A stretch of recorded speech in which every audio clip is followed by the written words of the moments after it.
Oh, ça faisait du bien de dormir. Ouh, une bonne nuit de sommeil, vraiment bien confortable.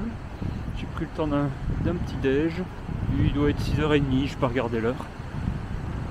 C'est relancé. Je vais essayer une grosse journée. Je pense que les grosses journées en kilomètres,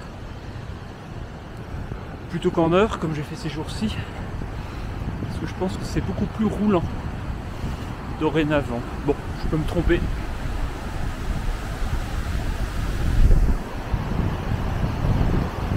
Ça sera sans la caméra. Clairement, avec la caméra en main, ça le faisait pas. Allez, 9 km jusqu'à Port-au-Houta. Je pense que j'y fais une petite pause. Et puis après, ça déroule. Même s'il ne s'est presque pas couché, même s'il ne s'est pas couché, même s'il y était presque. Voilà le soleil qui se lève pour moi ce matin dans la vallée. Ce sont les tout derniers jours du soleil de minuit, c'est-à-dire vraiment le soleil pas couché.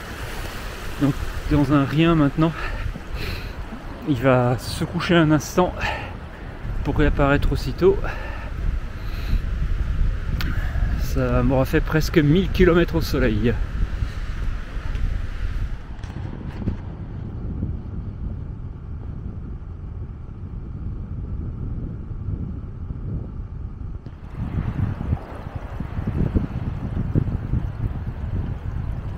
Le jeu de saut de frontière continue. À nouveau un passage d'une poignée de kilomètres en Suède pour arrondir cette montagne et repasser en Norvège quand j'aurai fini de l'arrondir.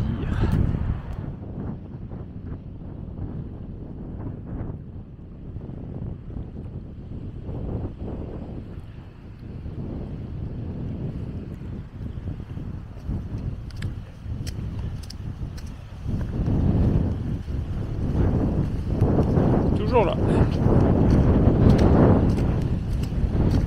Alors, il y a là un évé que je trouve trop raide quand on est tout seul. Donc je fais un grand détour par le caillou en dessous pour aller chercher une pente plus douce dans le creux ici. Le même vu d'en haut, ça rend pas, mais il faut toujours se dire que quand on voit la pente disparaître, là, faut se méfier. C'est que ça se raidit. Voilà, donc j'ai fait le tour, c'était beaucoup plus confortable.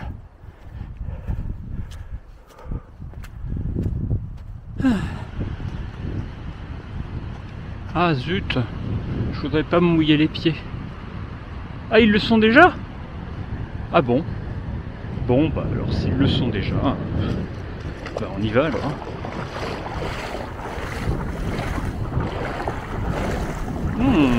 Presque jusqu'au genou.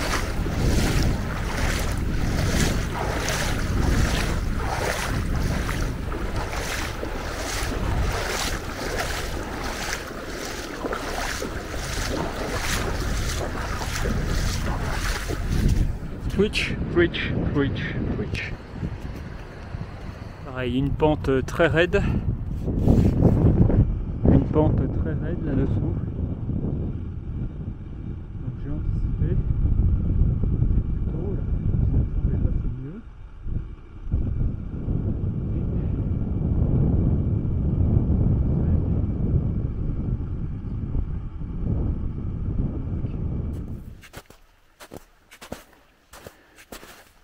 Bon, il faut il marche devant moi.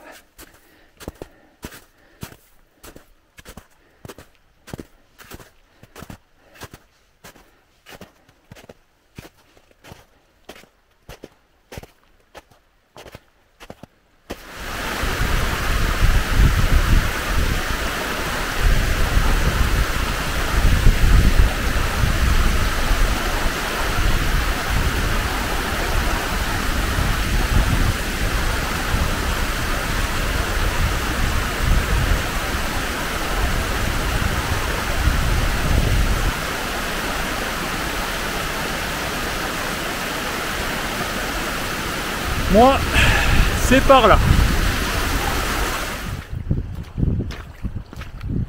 Tout baigne.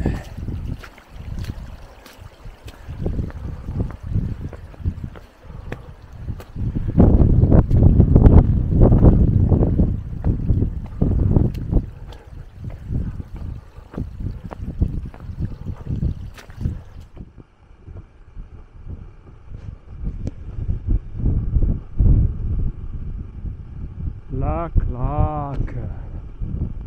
La claque, la claque. Quelle beauté.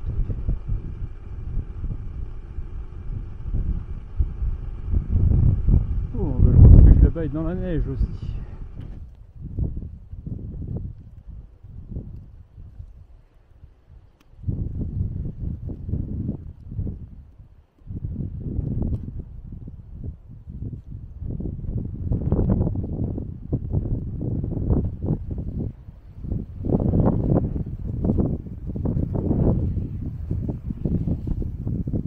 Et on change encore une fois. Pas la dernière.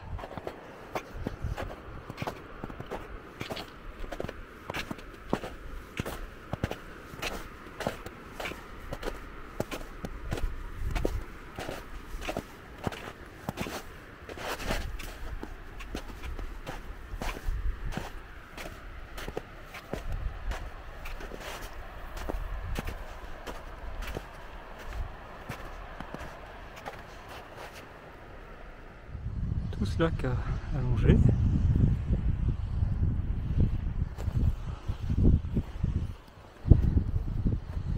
Et on arrive enfin à Porouta. Arrêt beaucoup plus long que prévu. J'ai rencontré Eric, un jeune Norvégien avec son chien qui, comme il se balade avec un sac de 30 kg à choper des ampoules et se repose un peu dans le refuge, et on a discuté pendant très longtemps. Très longtemps, j'ai même pas regardé l'heure qu'il est, mais c'est bon, ça me faisait une bonne pause. J'ai pu grignoter un petit peu avec un café et tout.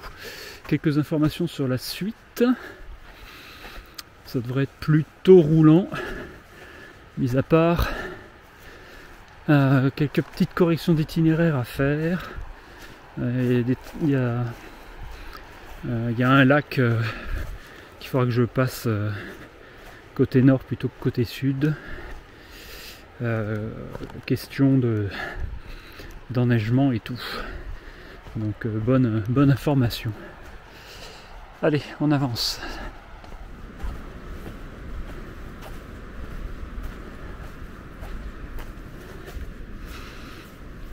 Ouais. Alors, en revanche, à la différence des refuges plus au nord, dans les refuges plus au nord, l'arrêt en journée c'était 30 couronnes, donc 2,60 € ou autre.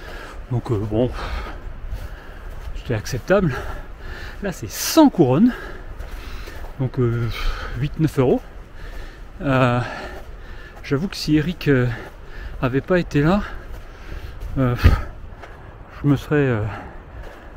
j'aurais pas payé ce montant-là, je me serais contenté de juste mettre un mot dans le Hutebook et de faire ma pause sur le porche, quoi. Mais bon, le moment avec Eric était sympa, bien discuté, ça fait du bien de rencontrer du monde. Ah, mais regardez-moi ça, mais regardez-moi ça. Vous vous demandez où je vais? Ben, je vais prendre le pont. Il y a un pont là-bas. Il n'y en a pas toujours eu. Il est récent. Quelques années, il fallait prendre le bateau. Enfin, il fallait ramer. Quand l'un des deux bateaux était disponible du bon côté. Parce qu'il y en avait qui oubliaient.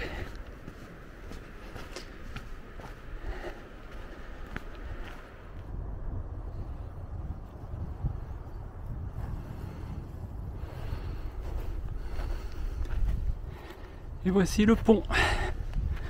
Donc imaginez-le un bateau de chaque côté.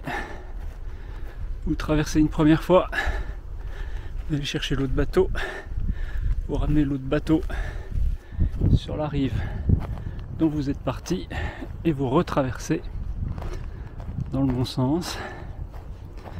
Alors je comprends que pour certains ça pouvait être difficile parce que selon les époques il peut y avoir du courant là entre les deux lacs et pagayer pouvait être compliqué. Mais regardez-moi ce pont, c'est un pont de suédois, pourtant on est en Norvège. Pareil, on y va. Alors, on va voir comment ça tangue. Un petit peu, pas beaucoup. Ça se fait bien. Oh bah oui.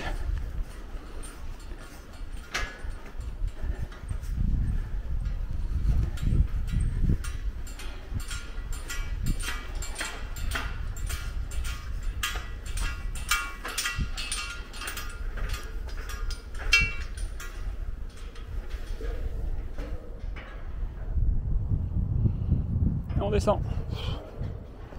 Trop facile.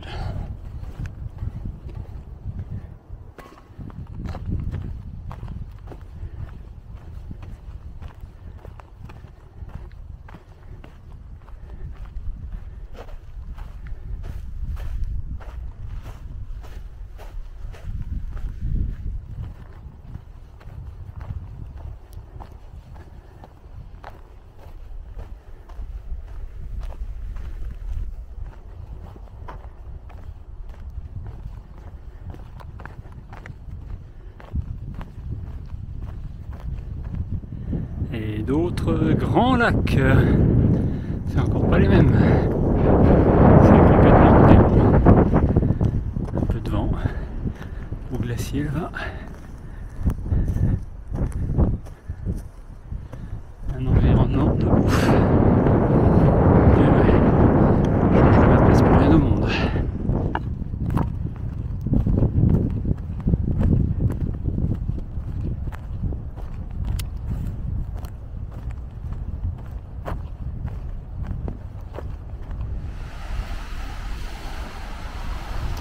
Ah, les choses ne sont plus comme on me les avait racontées. Hein.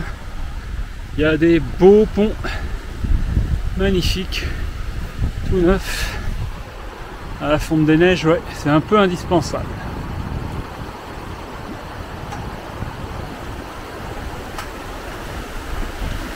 Ça va, ça gigote pas trop. Je peux garder une direction rectiligne et une caméra stable.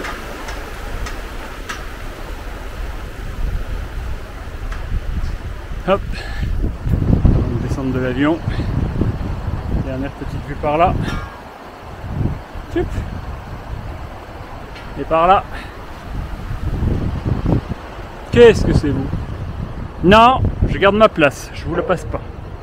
Elle est à moi, rien qu'à moi. Alors, nouveau passage en Suède. Nettement plus long celui-là. Nettement plus long. J'y suis quelques jours. Hop. Clic, on va en Suède.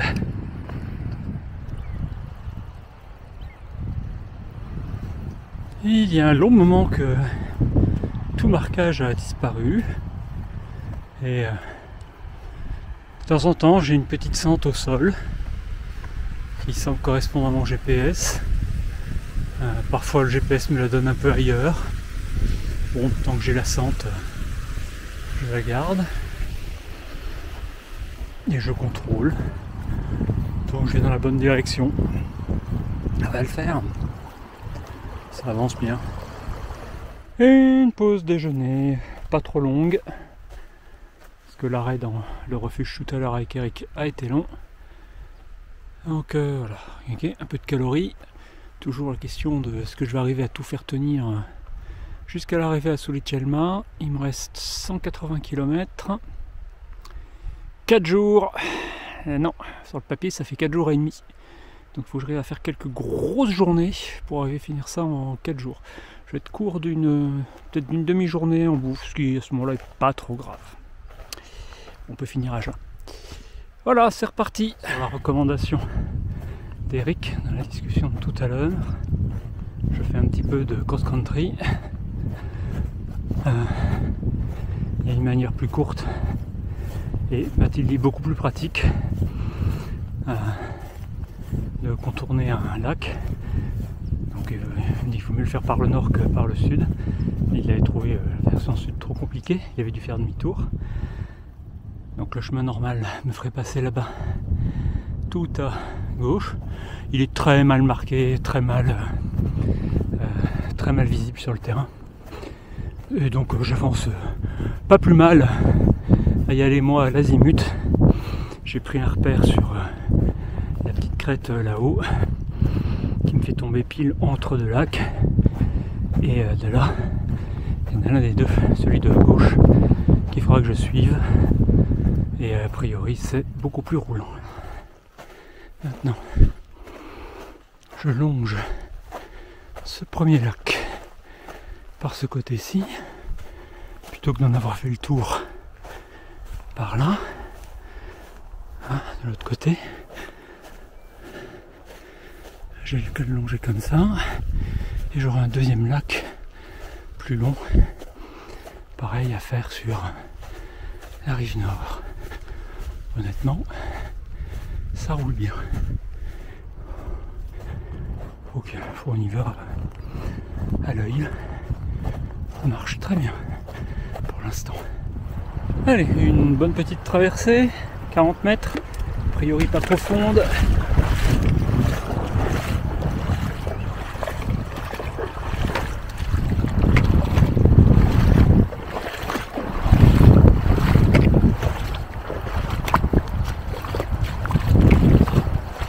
D'avoir le soleil dans les yeux,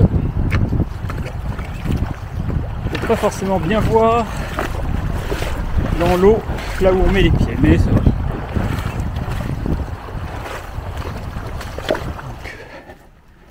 je finis de longer le premier des deux lacs. Ça avance super bien. Il y a un genre de sentier dont on ne sait pas si c'est le passage des rennes ou si c'est un sentier humain. Je vois de temps en temps une trace de pas, mais le plus souvent des empreintes de rennes. Et donc je vais longer le deuxième lac. J'avance à 4,5 km/h. Ça faisait un moment. Je n'avais pas pu tenir ce rythme plusieurs jours dans les montagnes. Enfin, il y a toujours des moments dans la journée. On y arrive un peu, mais là, en hors sentier, avoir un rythme soutenu, c'est surprenant.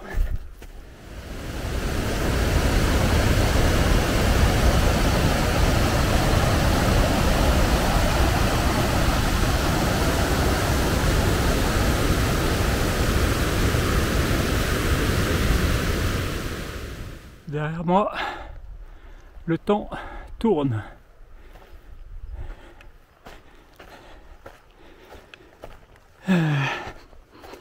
Presque fini de longer cet immense lac.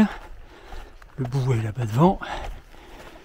Je dois plus être qu'à 9 ou peut-être que 8 km du prochain refuge. Qui sera un peu court pour ma journée, 36 km, j'aimerais aller plus loin. Mais bon, s'il y a du très mauvais temps, on va voir.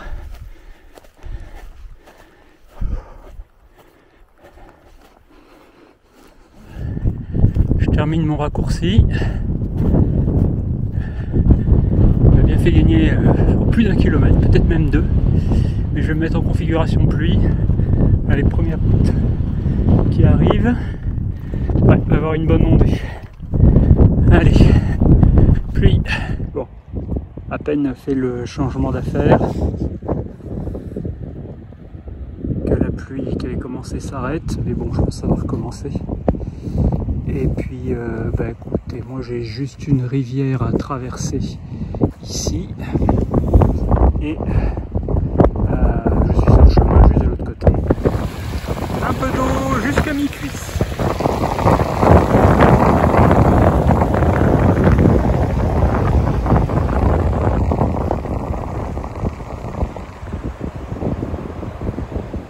Déjà de bonnes ondées qui là au fond.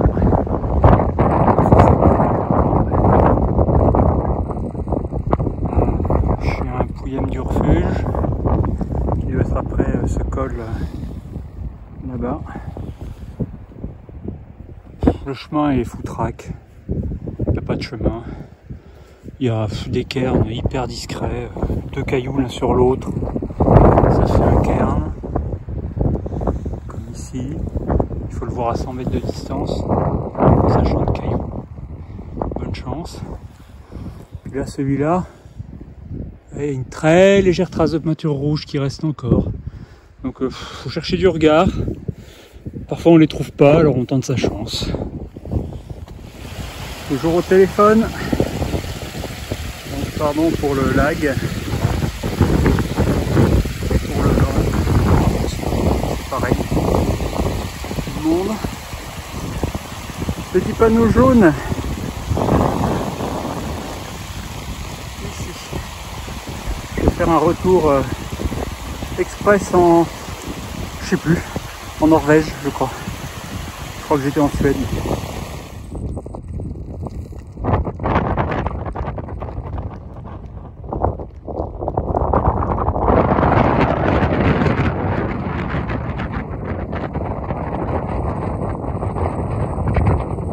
Petit dédale entre lac et rocher pour arriver au refuge de Roydvan.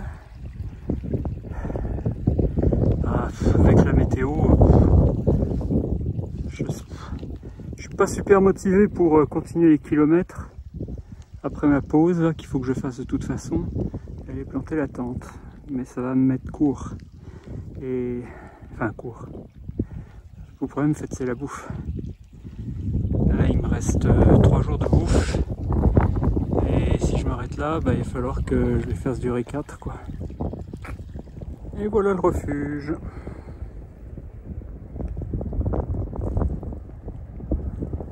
Avec son lac gelé. Bon, à minima, une pause.